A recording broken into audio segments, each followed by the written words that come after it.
तो इस वक्त आपकी स्क्रीन के ऊपर एक तस्वीर शो हो रही होगी जिसमें एक बच्चा जश्न आज़ादी की मुनासबत से टी शर्ट पहनकर अपनी किसी अजीज़ा को तसल्लियाँ दे रहा है। वो उसकी या तो वालदा है या कोई करीबी रिश्तेदार है, और उस खातून के पीछे जो घर है वो पूरे तरीके से जल चुका है। अब आप लोग ये सोच रहे होंगे कि पता नहीं शायद ये किसी हादसे की वजह से ये घर जल गया, तो ऐसा बिल्कुल भी नहीं है। बल्कि ये घर चंद मजहबी जुनूनियत के मारे हुए लोगों के भेंट चढ़ा, और सिर्फ ये घर ही नहीं, वहाँ पर मौजूद तकरीबन सारे ही घरों की यही हालत है। तो मैं बात कर रहा हूँ आज से कुछ दिन पहले जड़ावाला में पेश आने वाले वाक़े की, जिसमें शहर में एक अफवाह उड़ती है कि कुछ मसीही नौजवानों ने नाउज़ुबिल्लाह मिन ज़ालिक कुरान की गुस्ताखी की, एक पोस्टर छापा और उस पोस्टर के ऊपर अपनी तस्वीर भी लगाई। तो आपको ये बात मजाक लग रही होगी कि कोई बंदा नाउज़ुबिल्लाह मिन ज़ालिक गुस्ताखी करे, चाहे वो रसूलुल्लाह की गुस्ताखी हो या कुरान की गुस्ताखी हो, और वो अपनी तस्वीर उस पोस्टर के ऊपर चिपका दे, तो ये सीधी सीधा खुल्लम खुल्ला मौत को दावत देने वाली बातें हैं। लेकिन हमारे जज्बाती मुसलमानों ने इस बात की तस्दीक नहीं की कि आया ये बात दुरुस्त है या गलत है। उन्होंने डंडे सोटे जो कुछ भी हो सकता था वो उठाया, और उस मसीही इलाके पर, वो जो मसीही कम्युनिटी जहाँ पर ये लोग आबाद थे, वहाँ जाकर धावा बोल दिया। वहाँ के चर्च को तोड़ा, उसके अंदर जितना भी मालो असबाब था उसको लूट लिया, जो सलीब थी उसको भी तोड़ दिया, और जो बाइबल मुक़द्दस थी, जो हमारे नज़दीक भी मुक़द्दस किताब है, मुसलमानों के नज़दीक क्योंकि वो भी आसमानी किताब है, बेशक उसमें तब्दीलियाँ कर दी गई हैं, लेकिन फिर भी हमारे लिए वो मुक़द्दस है, उसको भी फाड़ के दिया, उसको भी जला दिया, उसकी भी तौहीन की। उसके बाद वहाँ पर मौजूद जितनी भी मसीही कम्युनिटी के घर आबाद थे उनको इसी तरह जला दिया, जैसे कि आपने वीडियो के स्टार्टिंग में जो तस्वीर देखी थी, और जितना भी मालो असबाब था वो भी लूट लिया, जैसे कोई जंग लगी हुई है मुसलमानों और काफरों के बीच में और माल गनीमत लूटा हुआ जा रहा है। हमारे मुसलमानों को इस बात की तौफीक ही नहीं हुई कि हम कम से कम उस बात की तस्दीक ही कर लें कि आया ये बात किस हद तक ये बात दुरुस्त है। जिस कुरान की ये लोग गुस्ताखी की बातें कर रहे हैं, उसी कुरान में अल्लाह ताला फरमाता है कि तुम तक अगर कोई बात पहुंचे तो सबसे पहले अच्छे तरीके से उसकी तस्दीक कर लो, ये ना हो कि तुम अपनी नादानी में किसी कौम का नुकसान कर बैठो। अब आपकी स्क्रीन पर दो मजीद तस्वीरें शो हो रही होंगी, उसमें से एक तस्वीर जो है वो बाबरी मस्जिद इंडिया की है और दूसरी तस्वीर जड़ावाला की ही है। अब इन दोनों तस्वीरों में कोई फ़र्क नहीं है।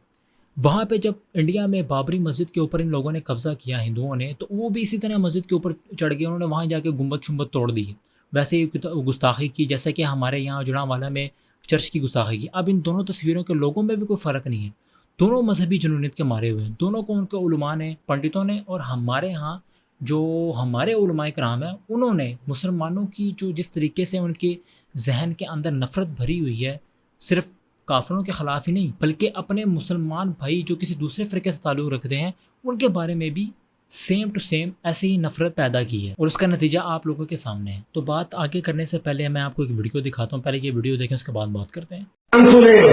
साइयां दी बत्ती दे विचों साइयां ने कुरान पाक दी बेहुरमती कीती आ। सारे मौलवी सारे मुसलमान मदार मस्जिद दे अगे इकट्ठे होवो, तुसीं नाश्ते करन दे घर बैठे मुसलमानी काहदी आ तुहाडे विच? तुहानूं तो मर जाना चाहिए सी, सड़कां बराबर हो जाणियां चाहिदियां सीगीआं। अगर कानून उन्होंने अरेस्ट नहीं करता तो फिर सारे बंदे इकट्ठे होए बैठे एहतजाज करो, और कानून के दायरे रह गए सारे एहतजाज करो, सारे मुसलमान इकट्ठे हुए थे। तो इस वीडियो में आप देख सकते हैं कि एक भाई साहब मस्जिद के लाउड स्पीकर में ऐलान करते हैं कि जी ईसाइयों ने जो है वो कुरान पाक की नाउज़ुबिल्लाह गुस्ताखी की है, तो आप मुसलमानों की मुसलमानी कहाँ गई है? आप घरों से बाहर क्यों नहीं निकलते? सड़कें वगैरह ब्लॉक क्यों नहीं करते? कानून के दायरे में रहते हुए एहतजाज क्यों नहीं करते? इस ऐलान के बाद जिस तरीके से मुसलमान अपने घर से बाहर निकले और जिस तरह उन्होंने कानून के दायरे में रहते हुए अपना जो एहतजाज था वो रिकॉर्ड करवाया, वो आज सब आप लोगों के सामने है। अब मेरे कई मुसलमान भाई इस बात पर कहेंगे कि जी जब कुरान की गुस्ताखी हो रही थी तब आप लोग कहाँ थे और तब आप लोगों ने बात क्यों नहीं की? तो मेरा उनसे सिर्फ एक सवाल है कि क्या कुरान की गुस्ताखी जो है सिर्फ यही होती है कि कोई कुरान को नाउज़ुबिल्लाह जला दे या उसको फाड़ दे?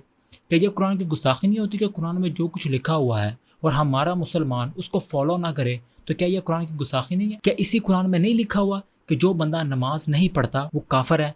तो क्यों नहीं आजकल करोड़ों मुसलमान जो है वो पाकिस्तान में हर रोज़ाना नमाज नहीं पढ़ते और सिर्फ जुमे के जुमे उनको नमाज याद आती है? क्या इस कुरान में नहीं लिखा हुआ कि नाप तोल में कमी नहीं करनी चाहिए? करोड़ों मुसलमान जो है वो रोज़ाना अपने कारोबार में, चाहे छोटा कारोबार हो चाहे बड़ा कारोबार हो, उसमें नाप तोल में कमी कर रहे होते हैं। कोई प्राइवेट सेक्टर में इवन जॉब भी कर रहा हो तो अपने जॉब में भी वो डंडी मार रहा होता है। क्या कुरान की गुस्ताखी ये नहीं कि कुरान में लिखा हुआ कि गैरुल्लाह से जो है वो आपने मदद नहीं मांग रहे, यानी अल्लाह के सिवा किसी से आपने मदद नहीं मांग रही, उसके बावजूद करोड़ों मुसलमान अभी आप किसी दरबार के ऊपर चले जाएं, अभी चाहे वो किसी इमाम बारगाह में आप चले जाएं, या अली मदद और ये अजीबो गरीब जो दरबारों पे हो रहा होता है, वो क्या वो शिरक नहीं है? या तब कुरान की गुस्ताखी नहीं हो रही होती? तो किसी दूसरे पर इस्लाम नाफिज करने से पहले अपने गिरबान में झांक कर देखें कि आप कितना इस्लाम को फॉलो कर रहे होते हैं। आखिर में मैं आपको सिर्फ एक हदीस सुनाऊंगा और एक वाक़या सुनाऊंगा। हज़रत उमर के दौर में जब यरूशलेम फतह हुआ तो हज़रत उमर मदीना से यरूशलेम गए चाबियाँ लेने के लिए।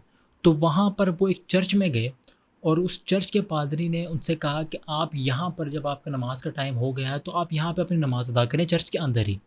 तो हज़रत उमर ने जवाब दिया कि अगर मैंने इस चर्च में नमाज अदा की तो कल को मुसलमान उठकर इस चर्च पर कब्ज़ा कर लेंगे, सिर्फ इस बात को पली बनाकर कि हमारे खलीफा हज़रत उमर ने इस चर्च में नमाज अदा की तो ये अब हमारे लिए एक मस्जिद का दर्जा रखती है। उसके बाद हज़रत उमर गए और उन्होंने उस जगह पर नमाज अदा की जहाँ पर अल्लाह के नबी ने वाक़या मराज के मौके पर नमाज अदा की थी। अब मैं दूसरी आपको एक हदीस सुनाना चाह रहा हूँ। अल्लाह के नबी सल्लल्लाहु अलैहि वसल्लम की हदीस है कि जिस किसी ने भी एक ज़िम्मी काफिर को कत्ल किया, ज़िम्मी काफिर क्या होता है? ऐसा काफिर, ऐसा गैर मुस्लिम जो किसी मुसलमान रियासत में रह रहा हो टैक्स देकर, उसको ज़िम्मी काफिर कहा जाता है। अगर कोई उसको भी कत्ल करेगा तो उसका ठिकाना जहन्नुम है। आप सब आजाद हैं अपने मंदिरों में जाने के लिए, आप सब आजाद हैं अपनी मस्जिदों में जाने के लिए और किसी भी और इबादतगाह में जाने के लिए।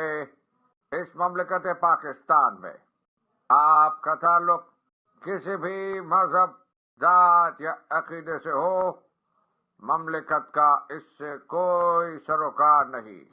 आप देखेंगे कि वक्त गुजरने के साथ साथ हिंदू हिंदू नहीं रहेंगे और मुसलमान मुसलमान नहीं रहेंगे। मजहबी मानों में नहीं, क्योंकि ये हर फर्द का जाती अकीदा है, बल्कि सियासी मानों में वो एक ही रियासत के बराबर के शहरी होंगे।